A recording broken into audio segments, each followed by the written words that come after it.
Hey. Hey everyone, so I'm Mitzi. I am from the Philippines, a climate justice activist with Fridays for Future. And I'm Zane from the Pacific with the Pacific Climate Warriors. Sorry, hold on. My dog keeps wanting to be cuddled. So she says hi. Do you want to cuddle her, Zane?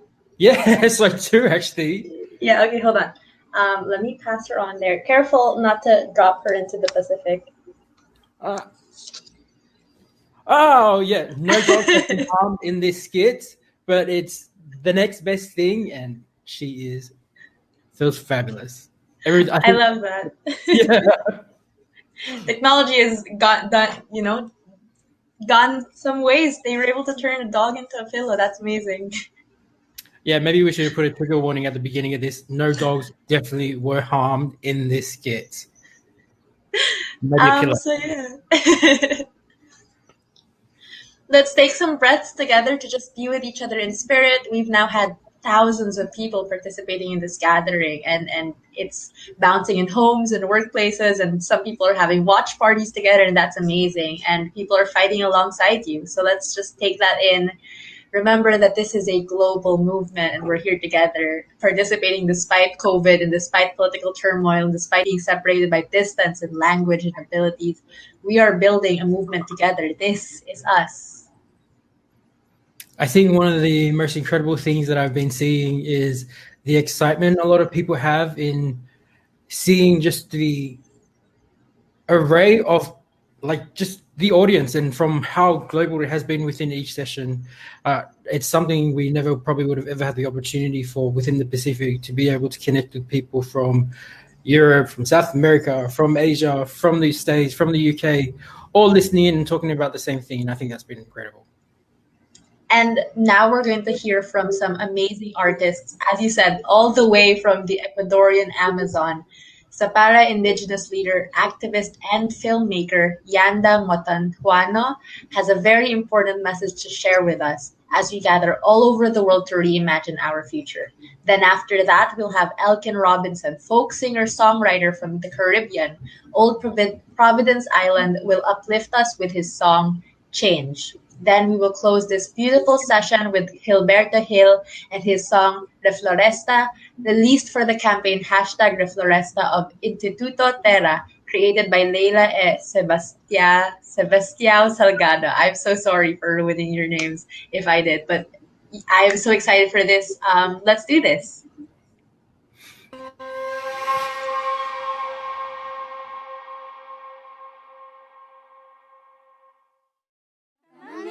Sikiare tano kanami ha sikiare sabrema kanami ha sikiare tano kanami. Uy kicha Yanda Tuaru, soy Yanda de la nación Zapara del Ecuador. Nosotros vivimos en la Amazonía, en la selva Zapara. Nosotros hemos venido cuidando la selva desde hace mucho tiempo, mis abuelos, los abuelos de mis abuelos, ahora nosotros, esta generación, la generación que está cuidando esta selva, esta naturaleza mágica.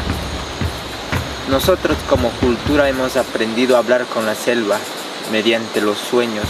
Ella, a través de las plantas, nos hacen soñar, a través de las medicinas nos hacen soñar. Nos dan visiones, nos dan formas de vida aquí, nos enseñan. La naturaleza, eso es nuestra educación, nuestra salud.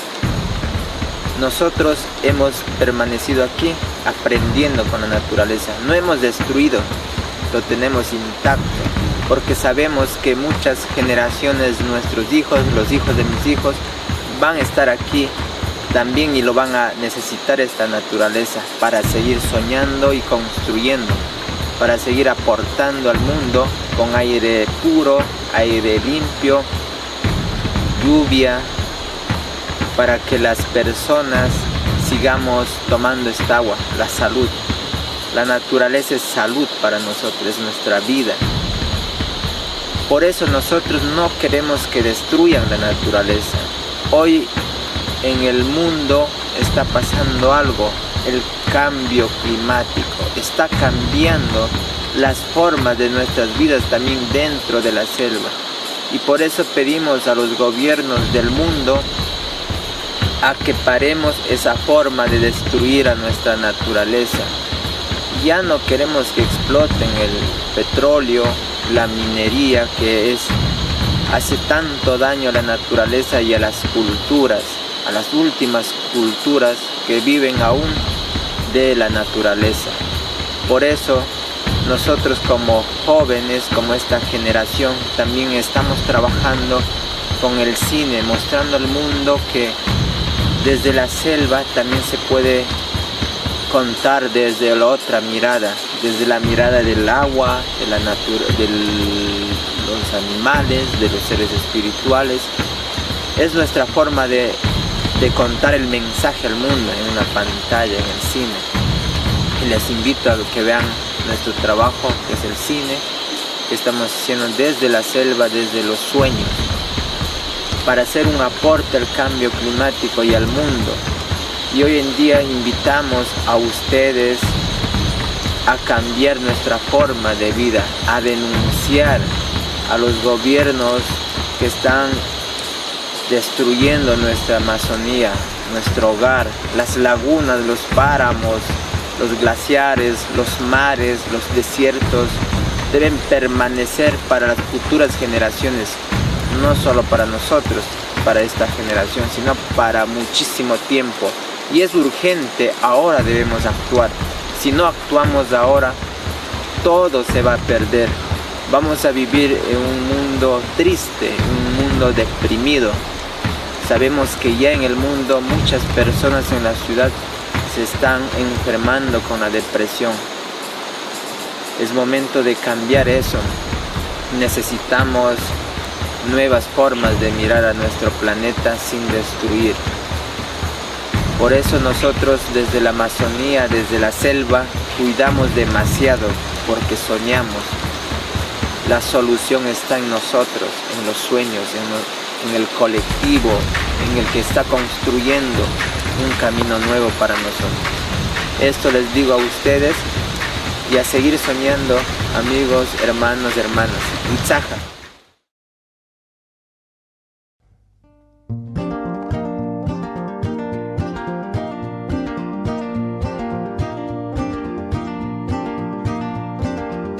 I'm sick of the world machine. Need to get my spirit clean. Gotta be brave if I wanna be free. Get the water from the roots like a big old tree. Just listen up, we start today. Start looking at the trees of green. Forgot about my TV screen. No juice, felt my feet on the ground. Hear the birds and the magic sound. We gonna listen up, we start today. Dabba dabba dabba. I know I'm not alone. You and me, we need to be living in a natural way. Come along and make a change today. No, I'm not alone. You and me, we need to be living in a natural way. So fly high with my mind so high. I'm so happy, I'll tell you why. I make a change so deep inside. There ain't nothing I need to hide. Me gonna listen up, we start today. Don't matter if you're only 16 or you are the mother of a travel queen. Your freedom come when you stand your ground. Standing up, don't falling down. We gonna listen up, this start today. Dabba dabba dabba. I know I'm not alone. You and me, we need to be living in a natural way. Come along and make a change today. No, I'm not alone. You and me, we need to be dabba dabba dabba. You and me, we need to be living in a natural way.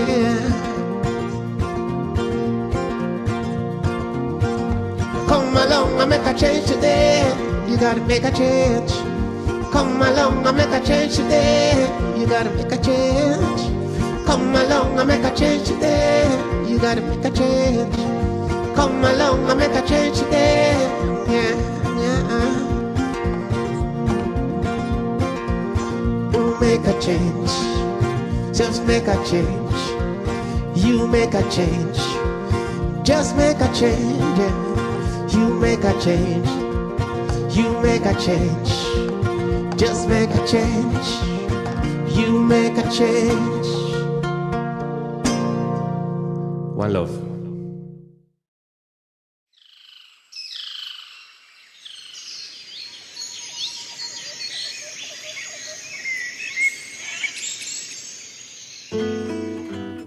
Okay.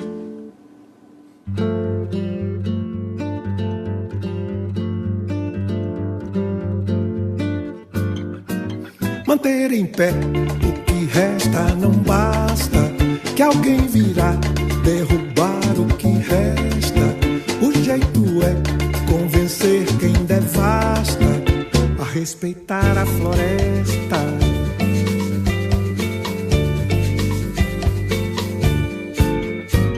Manter em pé o que resta não basta, que a motosserra voraz faz a festa. O jeito é compreender que já basta e replantar a floresta.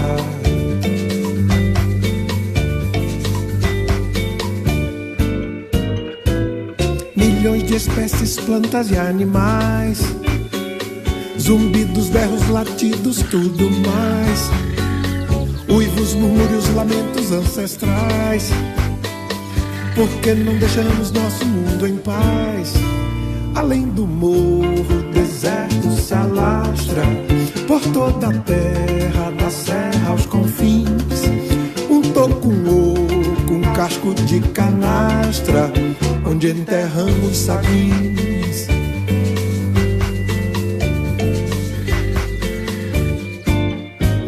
Manter em pé o que resta não basta, já quase todo ouro verde se foi. Agora é hora de ser refloresta, que o coração não destrói.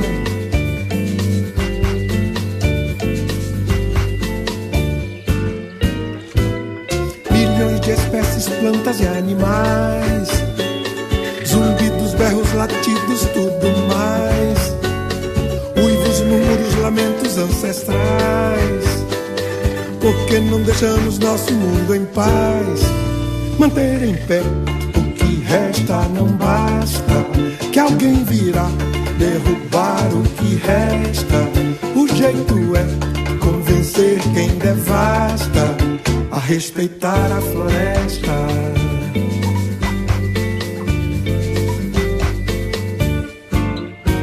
Manter em pé o que resta não basta, já quase todo ouro verde se foi.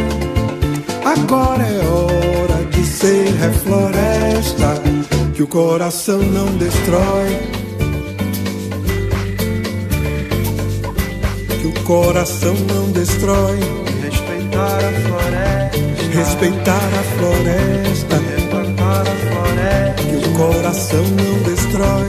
Respeitar a floresta. Replantar a floresta. Que o coração não destrói. Que o coração não destrói.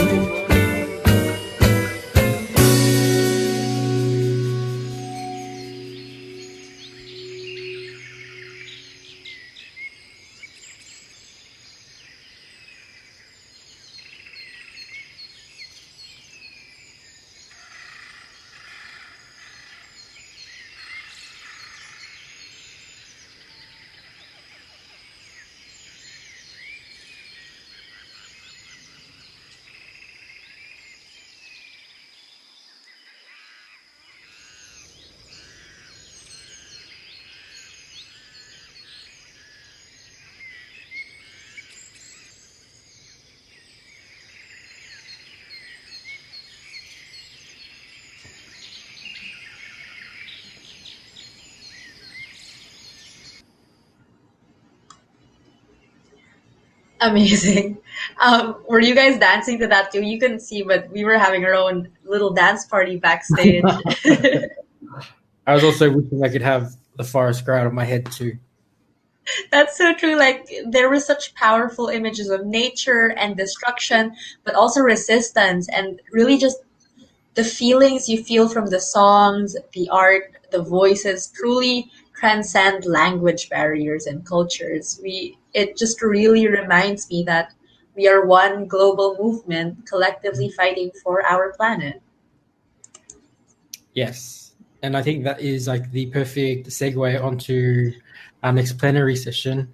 And one thing that I know to be true is that a just recovery from the pandemic and the climate crisis starts with the people who have been caretakers and guardians of the land and the sea for millennia.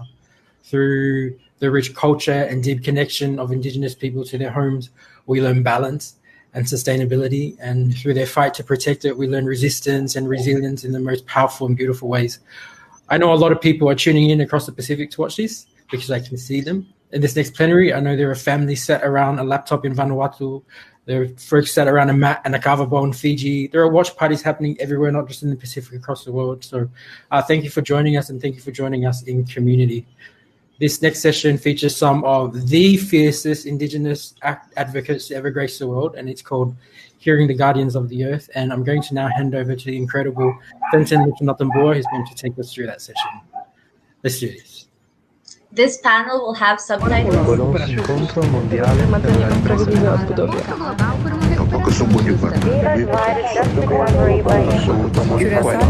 Global Just Recovery Gathering.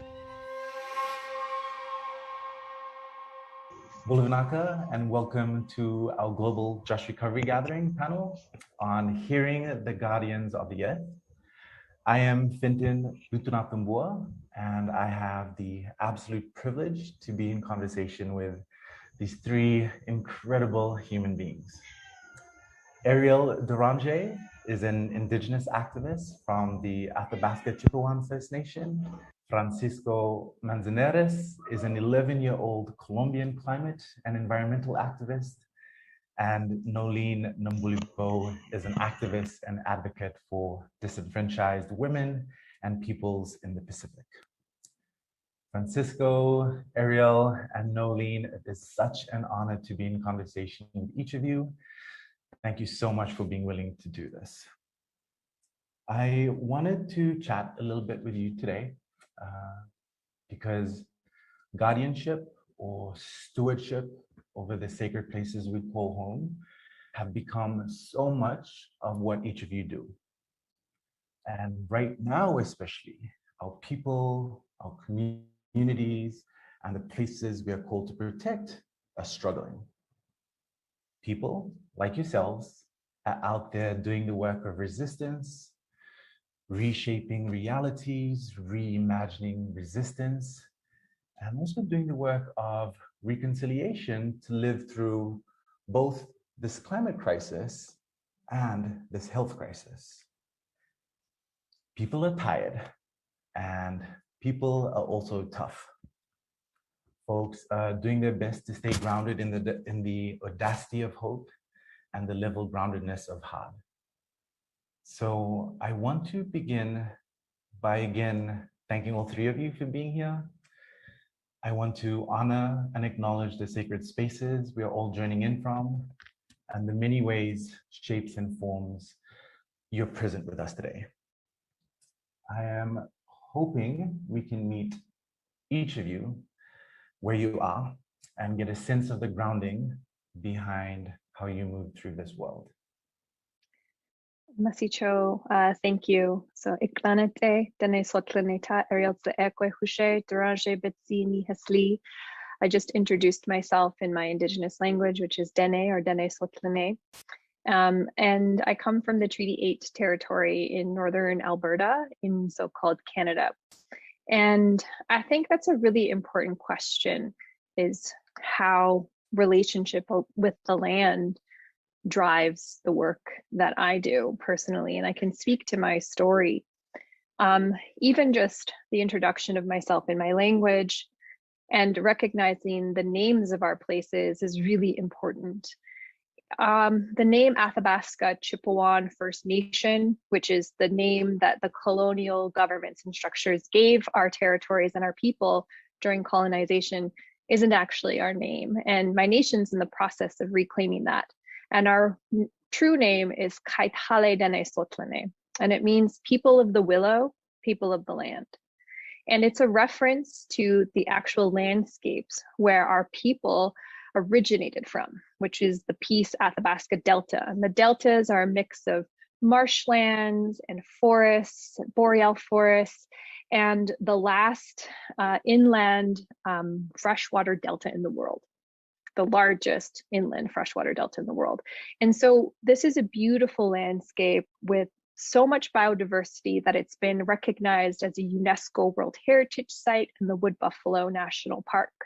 And it is robust with so many different plants, so many different songbirds and migratory birds, including the last migratory whooping crane on the planet, last remaining migrating whooping cranes on the planet, and a million other beautiful birds and songbirds, as well as a unique, genetically unique herd of bison, free-roaming bison, moose, caribou, which are in a species at risk, beavers, muskrats, wolves, lynx, these beautiful creatures. And the reason this is so important is that who we are as Dene people, when we say people of the willow, we are the people of the willow, but the willow is also home, and the Delta is also home to so much more. And there's a common phrase in a lot of indigenous nations throughout North America or Turtle Island that say, all my relations. We often end a lot of our prayers with all my relations. And that is to give reverence and respect to the fact that everything is a part of our relation. And I think about growing up and the way that I was raised. I was raised to understand that I was related to the wolf and the bison and the caribou and the muskrat and the lynx. I was related to the rivers and the forests and the sand dunes that are a part of our landscapes. We were related to all of the medicines. And in fact, we are often given medicine names. And I have this really great story that I want to share because I find it so powerful and beautiful that when you revere and see the world as your relation, as opposed to something to dominate, to own, to control, to develop for resources, you develop an intimate relationship that actually results in language. And I was given a medicine name for a peppermint, which is a plant that grows in the Athabasca Delta. And I remember I was about 5 years old, and I really wanted to go pick these mint leaves. And I went down to the little marsh area because I knew that's where they grew. And I was looking and looking and looking, and I couldn't find any. And then I went back and I was like looking at the plant. I was like, what does it look like? My mom's like, it looks like this. And I was just like, I can't find any. She's like, it's there. And I was like, I went back out and I looked. I was like, I can't find any at all. And she stopped and she said, did you talk to the plants? Did you talk to the peppermint? And I said, no. And she's like, did you make it an offering? And I said, no. And she gives me a little bit of tobacco in my hand. She goes, take it, go talk to the peppermint and give it an offering. And she's like, and you'll find it, I promise. And I went back out to the land and I sat down on the shore where I had looked a million times. And I just closed my eyes and I started speaking to the peppermint plant. I said, I'm here, I honor you, I respect you, and I give my little offering, I pray, I say all my relations at the end. And lo and behold, I opened my eyes and I was sitting the entire time in a patch of peppermint. I just couldn't see it because I wasn't speaking to it. And this is a description of the ways in which relationships with the natural world aren't just some mythical, magical thing. They are tangible and they are real. They allow us to see the living world in a completely different way, that when you are disconnected from those places, you see them as something that's not a part of you. You see them potentially as an object, as something to control or own or dominate, which came with colonization, this dominance, this desire, man's dominion over nature. And that was such a foreign concept to our people and our families. And people don't understand that colonization isn't something that happened a long time ago. The treaty in my territory was signed in 1899. And my grandfather, not my great distant someone I didn't know, but my grandfather, who I knew and grew up with, who didn't speak a lick of English, only spoke Dene. So my grandfather was a child when treaties were signed in my territory, which is an important context to understand that these aren't distant memories. These are lived experiences of our people. We are still in a process of colonization, which is trying to further remove us from these landscapes that fed us, that clothed us, that gave us medicines, that taught us the languages of the lands and the river systems and the air and the ecosystems all around us. We have clan systems that are named after the animals in our territories. And it's really intrinsically important for our people to protect these things because they're the languages that our colonizers and settler folks don't understand. They don't hear the words of the peppermint. They don't hear the words of the caribou. And in my territory, we are inundated with the expansion of the Alberta oil sands, which is the largest industrial project on Earth to dig up bottom of the barrel fossil fuels that is threatening all of those beautiful landscapes. These places that nurtured my grandparents, my parents, my great-grandparents, and so on and so forth for millennia. And my chief once said, if they destroy the Delta, then who are we? Who are we if there is no more Athabasca Delta? Who are we if there's no more Kaitale Dane Sotlene? And it's really important that where we come from is intrinsically a part of our identities to the core, and that we carry intergenerational and blood memory of those relationships, those languages, those songs, and the memories of the land. And we continue to enact our responsibilities to speak for those that cannot speak. Love that. Hello, everyone. And really, it's a wonderful session to be part of. So I'd say from who I am and from where I come, my father's people's from Dravalu Nadeva in Kandavu. And that's the southernmost island group of the Fiji area of islands, but also my mother's from settler colonialist people of Australia and Europe.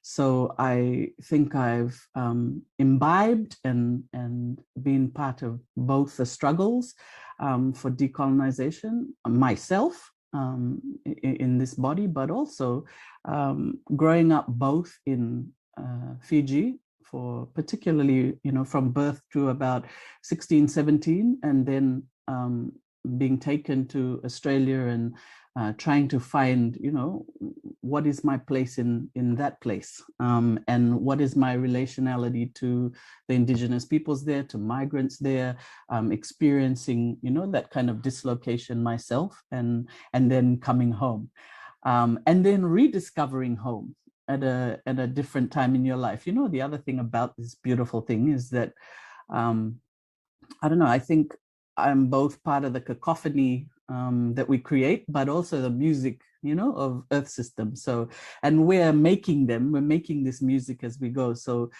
for me, I think it came from kind of an early understanding that there were so many who were experiencing injustice, and that I was disquieted first and then curious and trying to find out, what's my place in working on issues of justice and equality and liberation. And, we hear a lot of these words, but as humans, we're trying to make sense of them all the time. So part of that work, I think, for me now at 53 years old, is that I'm trying to do both, the work that we have to do in community because of where we are right now, but also that there's a specific need that I'm trying to fill for myself and with my collective and communities for rest and quiet and well-being work.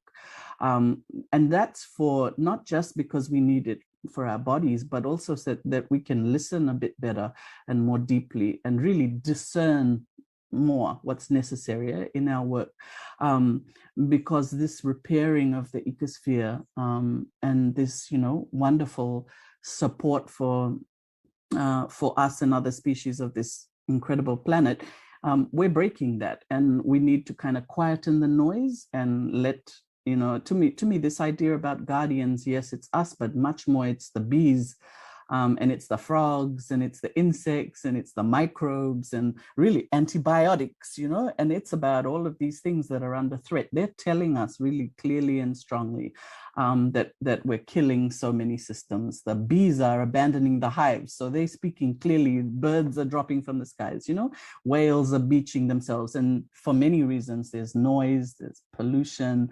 and these, you know, incredible boats that we send out, ships that we send out around the ocean, and really breaking those lines of passage that we've all had on the planet. So those things, children are also showing us very clearly, you know, the effects on their bodies, on their energies, and so we keep trying to silence those voices, the guardians, with drugs. We do it with medication. We build alternate systems. You know, we as humans, many humans, we're trying to kind of fix around the problem, but still they speak, and then they just keep speaking louder, and they're notifying us of a system change, but not the one we want.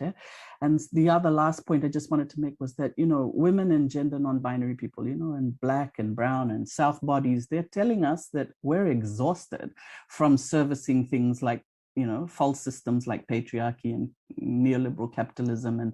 And so when we have these societies that ignore this and, you know, close our ears to things like this massive amount of unpaid care, domestic and communal work of women, and how it sits on our bodies, we have to do this breaking and building. We have to decide what it is we leave behind again, and what we take forward, and how we retain strength for this change work, because these systems are deep and long, the unjust systems, just as much as the wonderful, beautiful, life-based systems from which we come. So I think I talk a lot about breaking and building these days, personally, organizationally, but also in South feminist movements, we're hearing it a lot more, because people are trying to make sense of this multiple forms of work, you know, and some of them see us doing the kind of breaking work, but maybe they're not seeing all of the, you know, propository, I don't even think that's a word, but the proposals that we're putting forward and saying there are alternatives that we can, that we've always had, that we can draw from, and that we can reconfigure. So we're trying to recover from patriarchy, from imperialism, from coloniality and colonialism, from extractivism, from war and cruelty, even here in the Pacific. You know, look at the damage we've done through nuclear power and nuclear weapons, and patriarchy is just manifested in so many kinds. So we have to recuperate our relationships to each other and to the earth. I think just for now, I'll stay in that. Creo que debe ser la prioridad para la humanidad en estos siglos y en estos momentos, en esta situación de crisis climática, de crisis medioambiental y de crisis por la pérdida de biodiversidad que estamos viviendo. Es decir, que el ambiente debe ser algo en lo que nos debemos enfocar, como niños, como ciudadanos, y principalmente por ello, pero también algo que me inspiró y que me motivó a hacer lo que hoy yo hago y a hacer la vida que hoy llevo, pues en sí creo que también fue vivir y crecer desde los 2 años en un entorno hermoso, en un territorio hermoso, rodeado de quebradas, rodeado de montañas, rodeado de pájaros, rodeado también de patos, chivos, de gallinas, como no. Y yo creo que el estar en ese entorno es algo que a ti te inspira, que a ti te engancha, te enamora a eso, en ese territorio, ¿sí? Porque si hubiera vivido en una ciudad común y corriente, con contaminación visual, con contaminación auditiva, como lo es la capital de Colombia, Bogotá, pues hubiera sido diferente. Yo nací en Bogotá, pero vivo en Villeta. Colombia en general es un territorio hermoso porque somos el segundo país más biodiverso del mundo. Y eso ha sido a tomar la vida que llevo. Thank you so much, Francisco. Much appreciated. Now, you know, just in the context of everything that we've heard about, like Francisco is just talking about how important it is, in order for us to know who we are, we need to know where we come from and the lands to which we belong. Also, Ariel, you talked about how we need to be in conversation with the natural world to not be extractive. Lean, you spoke about so many things, including this idea of listening differently. You shared truths around how South bodies are exhausted and how the work really is right now the breaking and the building, right? The this and the that, the both and the and. And in the context of recovering from the climate crisis and the health crisis, what does that look like for you? It seems to me, just to talk a little about this, it seems to me that what we're recovering from is clear, that there's a lot that we have to kind of recover from, but also recuperate and reinvigorate. And one of the quick things that I just wanted to say is that, for many of us women from the economic South, particularly, and Indigenous women and migrant women and many others who've really experienced, a lot of the pain and conflict and marginalization from patriarchy and capitalism and, heteronormativity. One of the things is not just going back to practices that actually might also have patriarchy in their core. Eh? So for me, it's about in our, we have these stories in our narratives about women being buried under sacred houses when their male partners died. Okay, I'm not going back to that future. Carrying a past, where people were taken as slaves by other communities or an old kind of patriarchal warrior culture. So that ability to do that breaking and building of our own stories itself, of where we come from and what we want to take forward is really, really important. And it's an empowering set of work, but it can get caught and captured in our kind of noise that we have today. So one of the things I think that some of us as South feminists are trying to do is to say, this work that we're doing right now about liberation on all territories is about this, about material and structural change, because it's actually the same work. It's different parts of that work. But I think that we have to talk about these bodies in which we carry everything, ourselves and our people and the ancestors and where we come from and where we're going. I have a 3-year-old daughter, so I've been thinking a lot about summoning her from 30 years from now, and her saying to me, what is this work you've been doing? And I think that we have to protect our bodies with sexual and reproductive health and right, for instance. We have to know about sexuality. We have to have the essentials of food and water and shelter and sanitation, those things that really have a material value. And we talk about them like abstracts, what kind of society do we want to be in? What do we call, what really, if you open up a word that we use a lot, like social protection, what does that look like to protect each other? Martin Luther King and others have talked about beloved community. What does that look like when it's made manifest?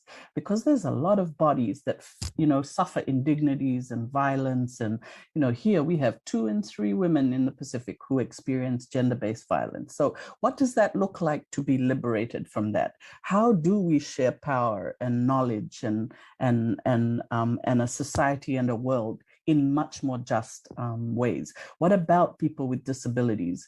In Fiji, we have, so many more NCDs, non-communicable diseases. And I think about the fact that we don't even show people with who've lost limbs in our data systems. We don't even show LGBTQI people in our, in our statistics. So we have to think all of these systems like states that we've created, they're artificial, and we're now living as if they've always been there and, and that they serve everybody, but they really don't.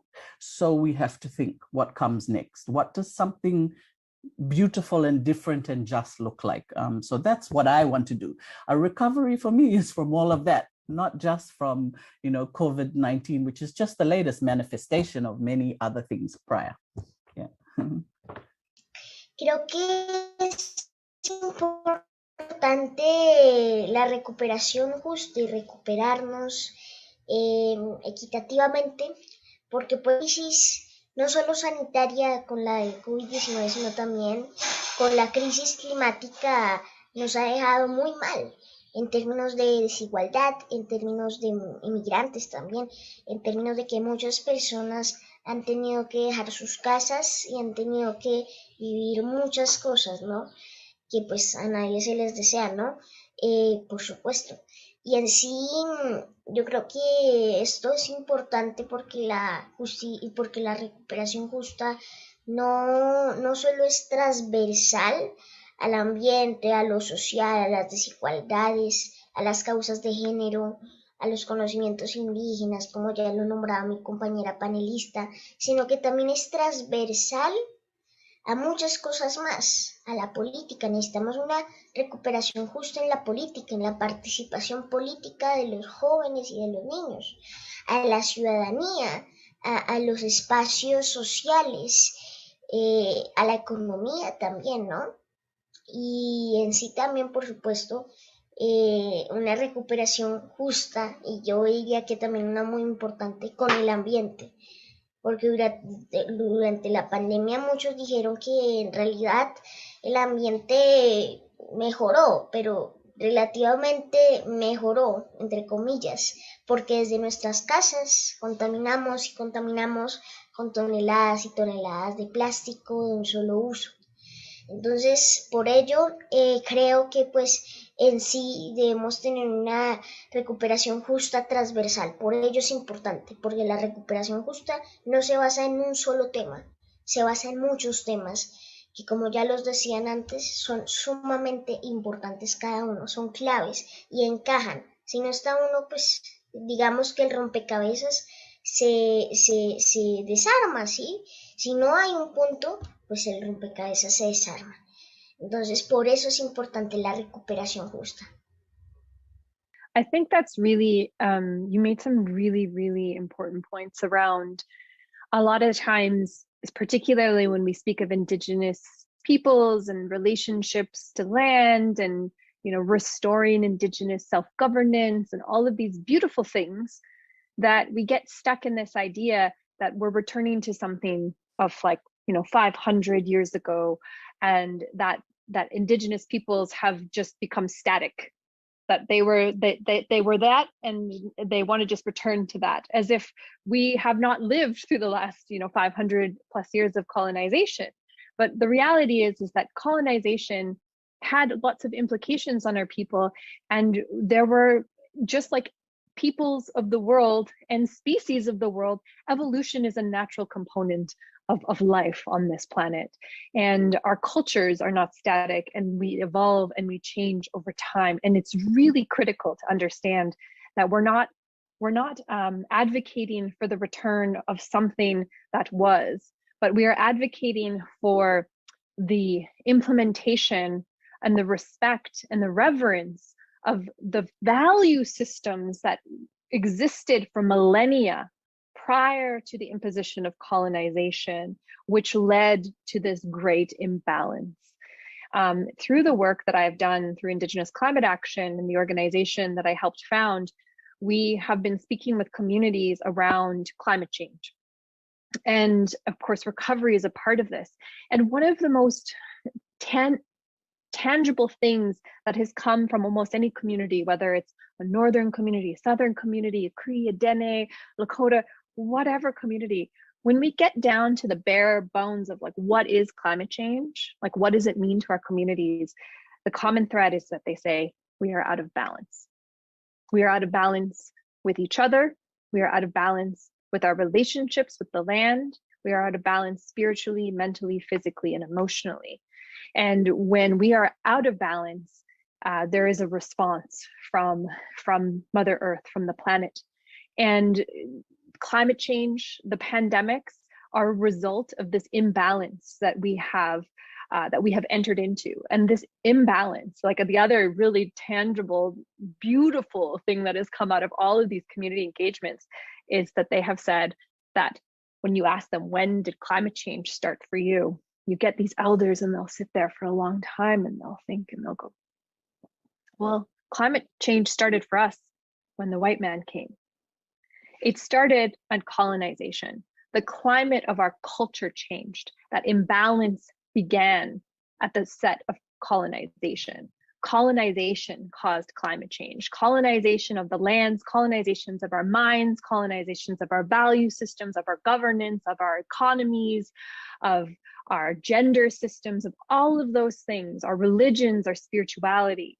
And when we are talking about recovery, a recovery from COVID, a recovery from the climate crisis requires a rebalance of masculine, feminine, non-binary, a rebalance of our relationships with the natural world.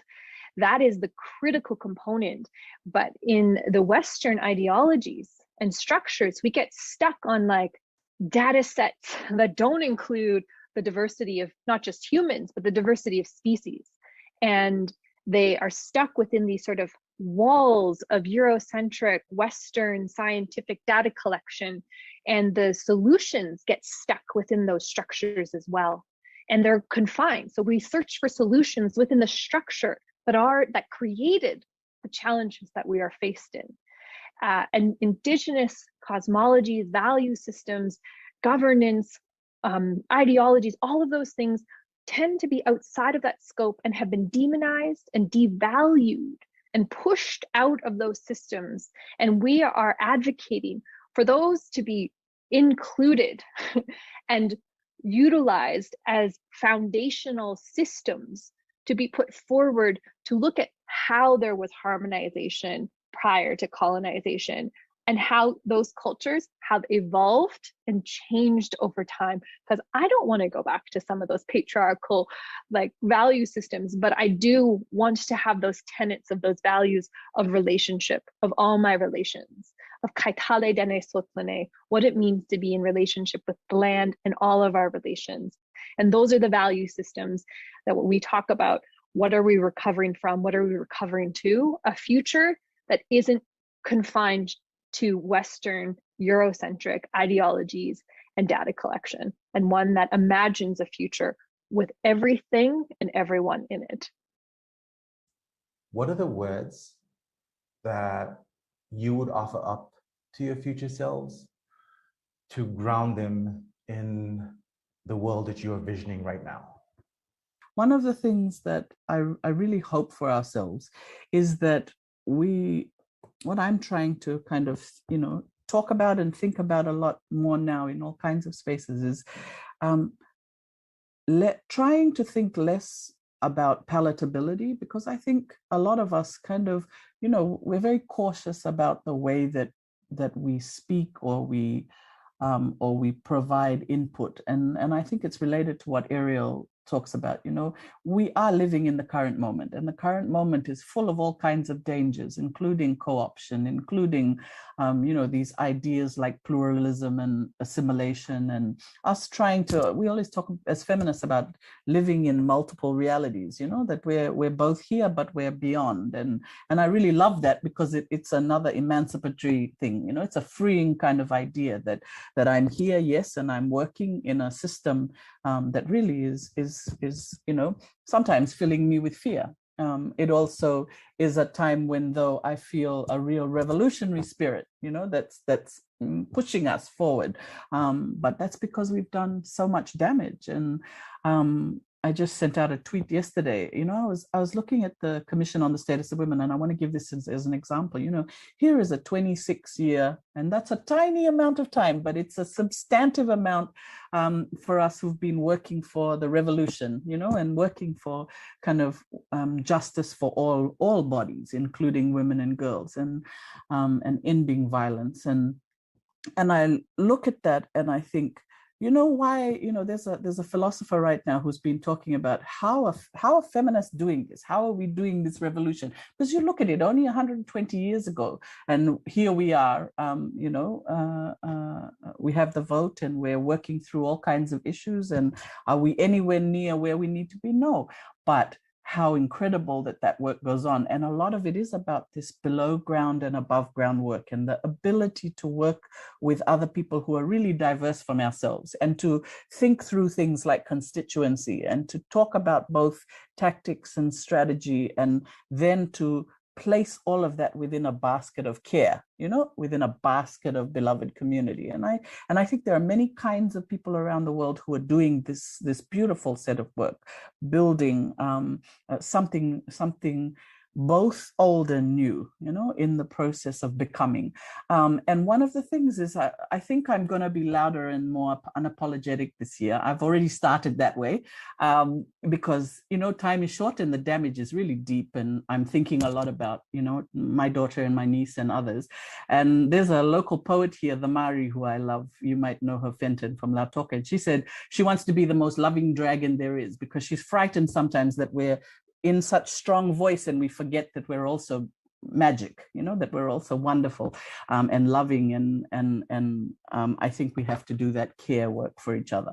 I'm going to rest a lot more, but I'm also going to work harder. So that's some of the things that I'm trying to do. And the last thing I want to say is I'm going to give nothing to patriarchy. I've decided, for me, that means I'm not interested in protecting friends, peers, acquaintances, so-called formal leaders who just, they're so heavily invested in these current systems, and it's really hard for many of them to move. And I just, in our community, there's a lot of us who kind of tiptoe around this, and we're so polite, this, I don't know, there's a word for it, civility politics, right? And I think it's not about kind of, us pointing fingers at others. It's about saying you are responsible to every living part of this planet. And that means you are accountable to all of us, right? So if you get mad, be mad because you're not doing what you need to do. All of us need to do exactly what we can.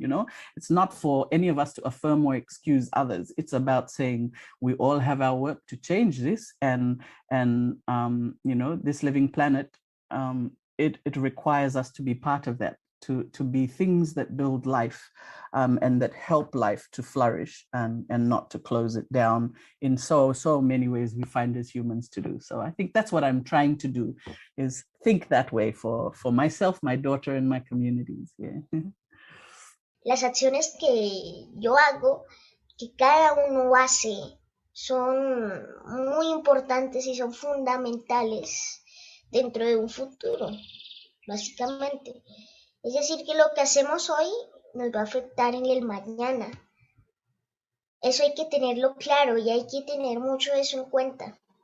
Si todos colaboramos, cada uno aportando su granito de arena, como esa frase tan famosa, cada uno con su activismo, con su pasión, con su ciudadanía, con eso que hacen, con su profesión, creo que vamos a tener un futuro donde todos podamos realmente, todos, no solo hablo de la especie humana, hablo todos en general, todos los seres vivos, los animales, los ecosistemas, donde podamos convivir en paz, donde podamos vivir en paz. Siempre se habla de la paz entre nosotros como humanos, de la paz entre países y naciones, ¿cierto? Para evitar las grandes guerras, como ya lo vimos en un pasado. Pero más allá de eso, también debemos, tener paz con el ambiente y con los demás seres que también sufren pues por nuestro maltrato hacia ellos. Es un mensaje claro, yo creo que cada acción, como lo decía, es fundamental, desde lo más pequeño hasta lo más grande. Todo tiene una consecuencia en sí, y la consecuencia puede ser negativa o positiva, y espero que las consecuencias de nuestras acciones sean positivas, sean para mirar y adaptar el cambio climático y el calentamiento global, para poder reducir esa tasa de migración, para poder basarnos en conocimientos ancestrales, para poder también tener una vida digna, darle una vida digna y a los ciudadanos, ¿no? Para todo esto, eso es fundamental. Eso hace parte de lo que ya antes hablábamos como la recuperación justa. Entonces, vida digna, no se les olvide eso. Vida digna para todos. Entonces, pues en sí, el mensaje que les quiero dar hoy es de que, por supuesto, puedan seguir adelante con sus sueños, sus proyectos, con lo que hacen, pero también nunca olviden que desde lo que hacemos podemos aportar al ambiente. Sigan adelante, siempre con perseverancia, con fuerza y constancia, pero obviamente aportemos al ambiente desde lo que hacemos. Gracias. I think thinking of generations ahead and taking those risks now is probably like that's what we've needed to be doing for a long time. And I do think that we have a history of people that have done that. And I think it's really important to acknowledge that there have been so many before us that have done these things, that have laid the foundations for us to be where we are.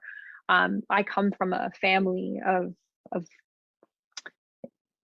land protectors, and you know, my life story, I make jokes when people ask me how did I start get into this work, and I always say I was born into it, and it's a joke, but it's real, because the year that I was born, my family was forcibly removed from our territory via gunpoint from armed security of a company that illegally or shadily, like through sort of some really coercive and intimidating means, got access to our lands and were wanting to exploit it for uranium development.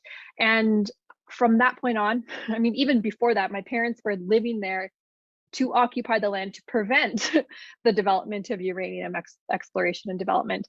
And so my whole life has been about utilizing our knowledge systems, our rights. I come from a matriarchal community where the women are the deciding factors. Like, we have a lot of men that have taken these roles of leadership at the front, but you talk to any man in our community, they say, I'm not actually the decision maker.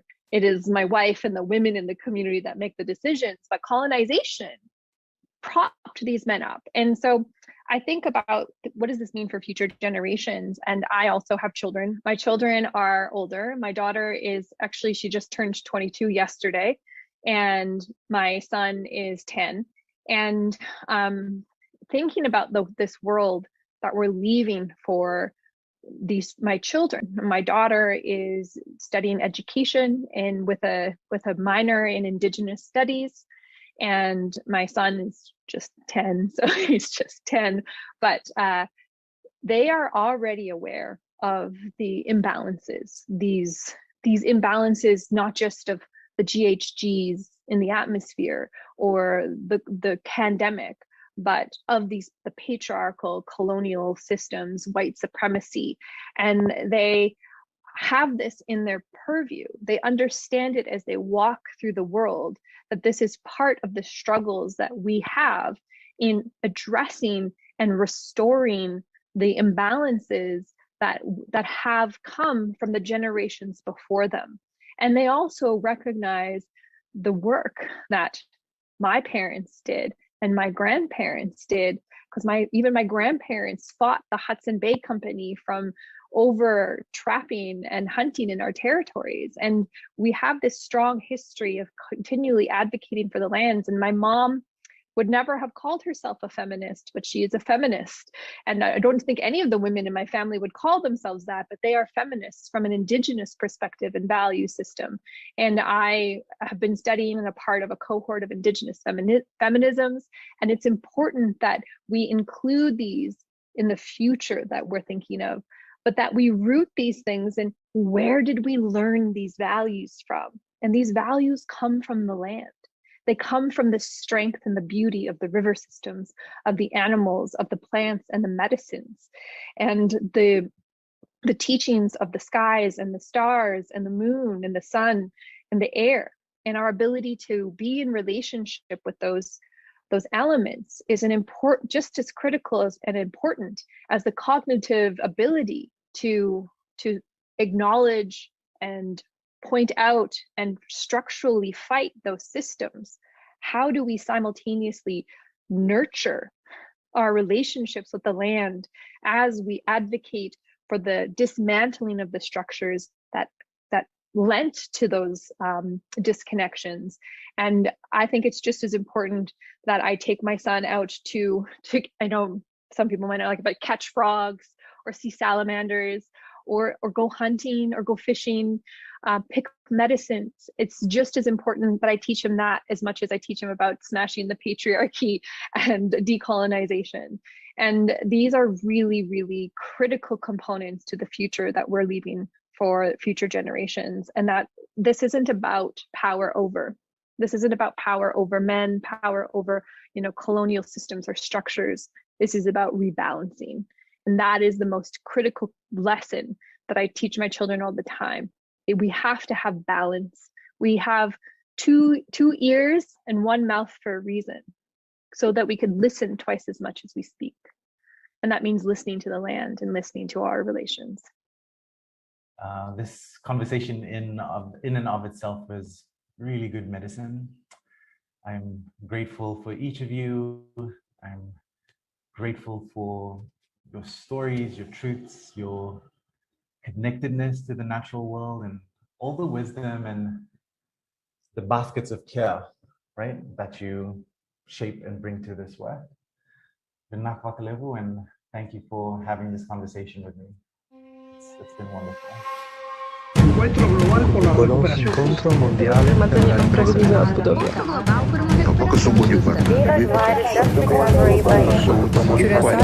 Global Just Recovery Gathering.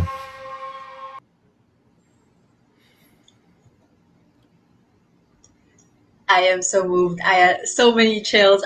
My key takeaway from that, well, I had a lot of key takeaways, like, how climate change started with colonialism. That resonated with me so much. And also, reminder to everyone to be a loving dragon, no more tiptoeing, saying no to palatability. I love that. Yes. Yeah, my key takeaway is that the solutions to the crisis we face won't be found in the structures that have caused the issues, but in the knowledge and the bodies of the people who have been oppressed by those structures. Exactly. Thank you to that amazing panel once again. I am blown away. It really is something else to talk to and listen to the voices of the indigenous peoples of our world, our lands. There's just something else, that this different knowledge that we have to really absorb and go back to. Yeah, and I saw that. We're really lucky that we're the only people that can see each other in this, and I was just watching your reactions to those stories, and it was just a constant yes affirmation. So that was really cool. I think also we're going to move into a bit of a call to action, and hearing the panelists talk about honoring commitments was really touching. And Indigenous communities' lands are in constant attack by the fossil fuel industry, the agribusiness, so-called growth. The Amazon forest is one of them, and there is a new direct threat to it, the fossil fuel industry wants in. Recently, Amazon lands were sold to the fossil fuel industry in an auction in Brazil. This was despite a fierce campaign against it, including 350 and many other of our partners we love so much. What we're going to do now is ask you to make a commitment today. Commit to protect this earth we call home. Commit to protecting the Amazon.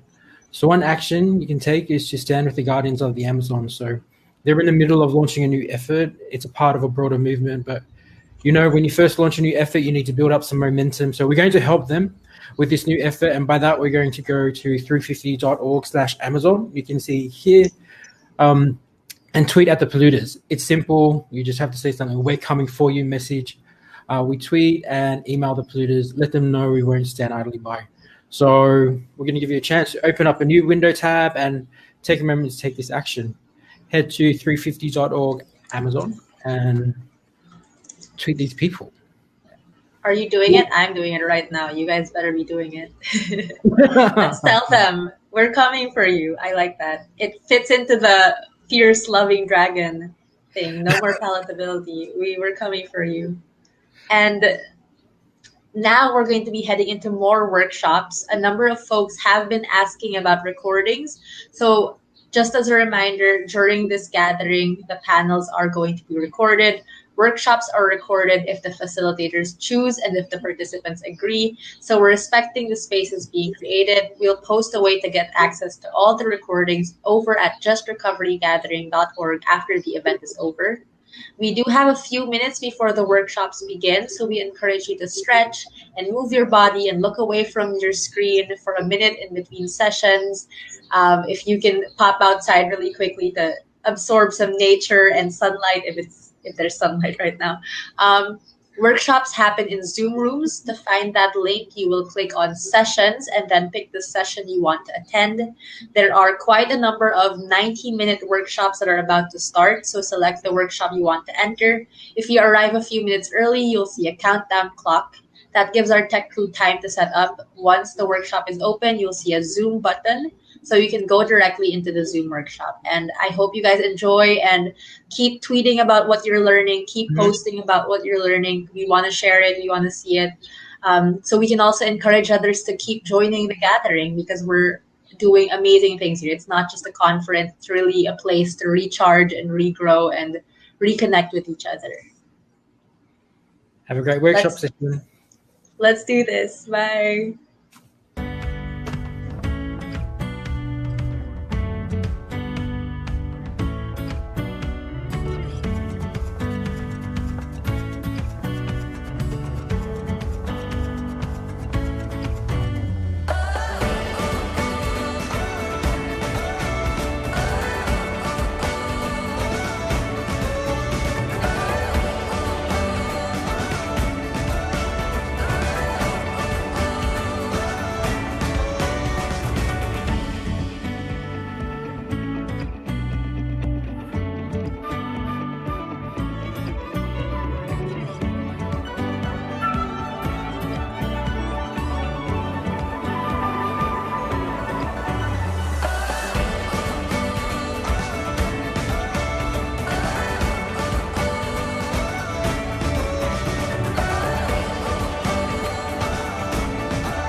How are you?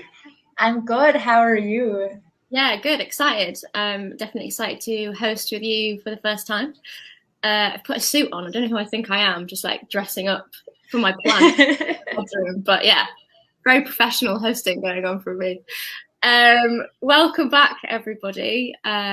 So great to be with you here again today. This is my first bit of today, and I'll be here with you for a lot of the evening. But I've heard some really amazing stuff about sessions that have been going on already in this cycle. Apparently the first panel this morning was really beautiful. The Mozambique gas session was apparently amazing as well. Yeah, is there anything you've heard about Mitzi that you thought was...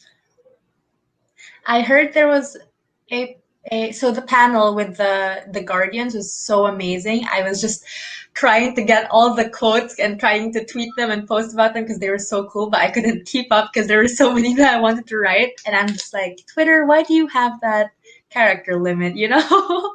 And then I heard there was this amazing environmental defenders session with over 100 people, with some partners in the Philippines coming in there. So I was so excited to watch that. Yeah, so amazing. I think we're so lucky that we're able to bring so many people from around the globe together at the same time. And not just the kind of voices and activism, but also the art and inspiration. I think a lot of us have feel like we've missed out on a lot of kind of cultural events and artistic spaces throughout the pandemic. And so we're having to rethink them and do them online. And I think we're really lucky that we'd never get lineups like this in real life because we're able to bring all these people together at once. So Mitzi, did you want to tell us about what our lineup is for this session? I'm super excited because we will be having amazing sessions with, we're seeing since the 2020 lockdown closed the doors to live performances, but it opened the gates to many online cultural collaborations. So we're now going to have Shagufta K. Iqbal and Alisa Amador and Buzigma Santaro, who have written music and poetry through online collaboration, just as you said. And then we will close this session with Nikki Wells and her song Rain. So just a few more tidbits about our amazing artists. Shagufta K. Iqbal is an award-winning writer, workshop facilitator, and TEDx speaker. And I am so excited to see a lot more about them. And then we have Alyssa Amador, who will uplift our spirits with Together, a song performed collectively with her closest friends and family during the lockdown. And then Buzigma Santara will delight us with her collaborative video of international musicians met and created much music together online. And Nikki Wells, a singer-songwriter and composer from London. So such an amazing lineup. And as you said, literally across the globe coming together to make amazing music and art together. Let's see them. Can't wait.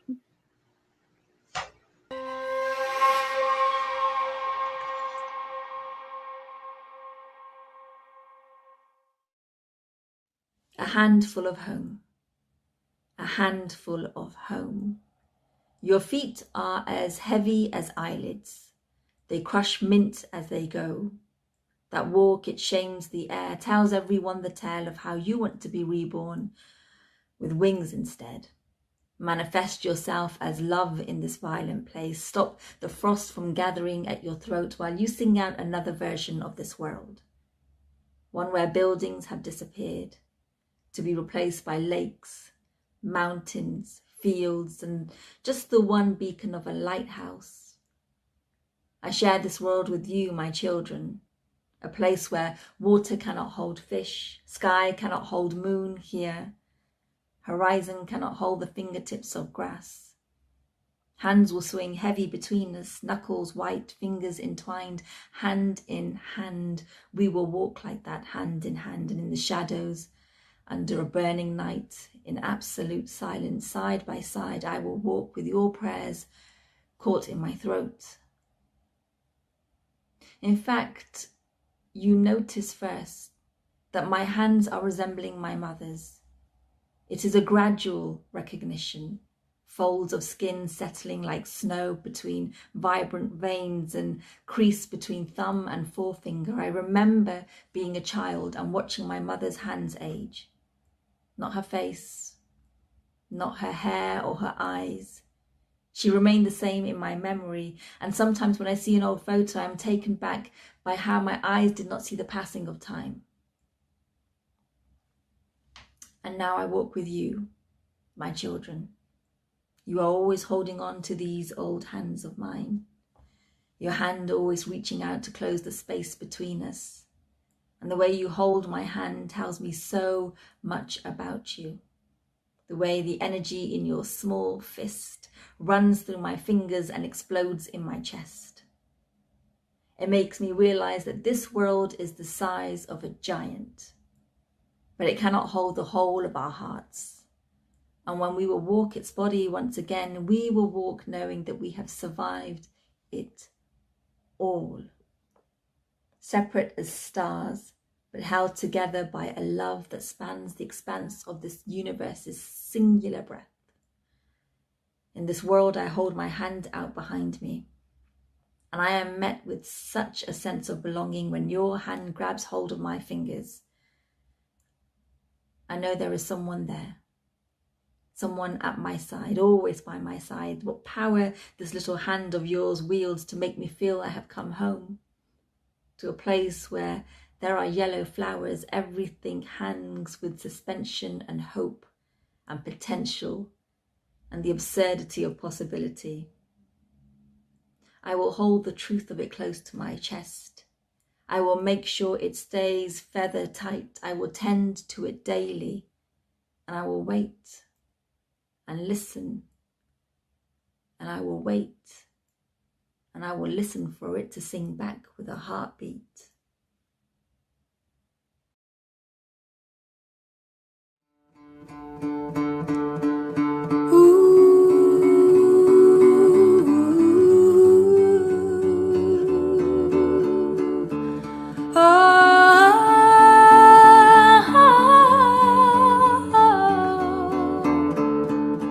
All of the people of all of the earth, each with a piece of all this hurt.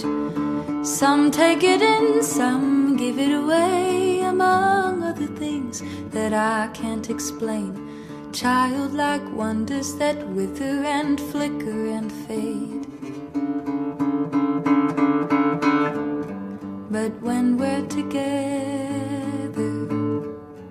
opening heart, it doesn't matter that all falls apart. When we're together, there lies the art. We'll make it better when it falls apart. Will it always fall apart? All of the people of all of the earth, each with a reason, a heart and a worth. Some devastate when you're in their way and dig themselves deeper in hopes that you stay. Childlike blunders that cover up feeling afraid. But when we're together, wandering soul, we'll build a ladder and climb out of that hole. When we're together, our only goal is to make it better when it all unfolds, for it always does unfold.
together, together, together, together, together, together, together.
the thunder is coming.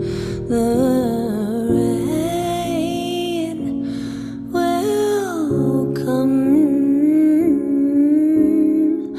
Let it fall upon you. Rain will come.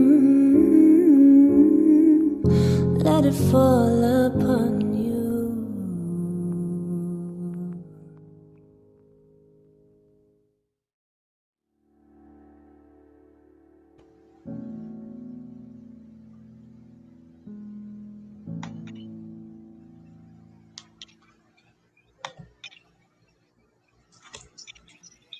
Absolute chills.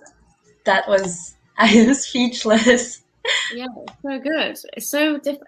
Every time there's been one of these cultural sessions, there's such different content kind of in the lineup, and I never really know, even they've got the descriptions, I never really know what to expect, and I'm always just kind of on this quite big fluctuating journey, and then suddenly I'm hosting again and I'm like, oh yeah, words, I don't have any of those. Thank you so much to the artists. That was, and it's so cool because they all flowed into one another, even though I guess it's because we're all having that same story of resistance for climate justice. And even though we're doing, they're doing their each musical artistic piece separately, it all flows into this one beautiful story and narrative. Yeah, 100%. It's been really, really beautiful.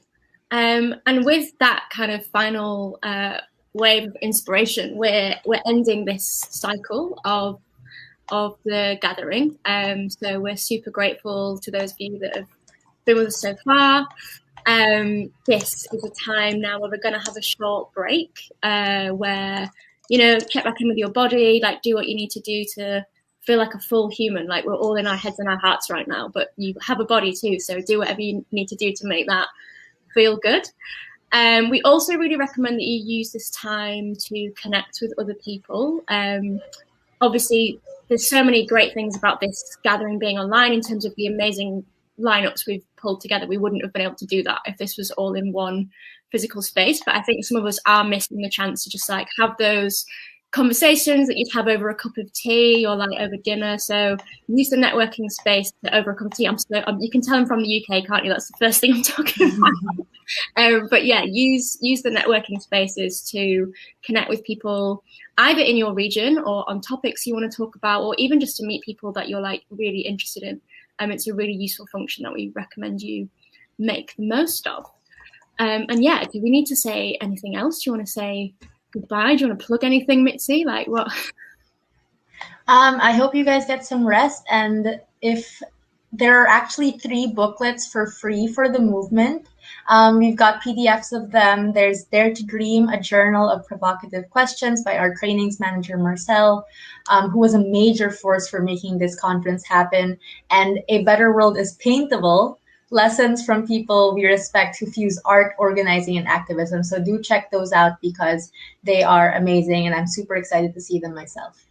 Yeah, and one of those is pulled together by Daniel, who is one of the hosts that maybe you've met so far, and also has been like truly instrumental to pulling this gathering together, and definitely won't give himself enough credit when he's doing the hosting. So while he's not here, I'm just going to give Daniel a shout out and say this gathering would not be happening without him. He's a truly phenomenal, can't say that word, but you know what I mean. He's a great human. We love him. But yeah, thanks so much for your time and your energy and all your wisdom and connection. Yeah, super excited to see you later on. See you after 2 hours. Bye.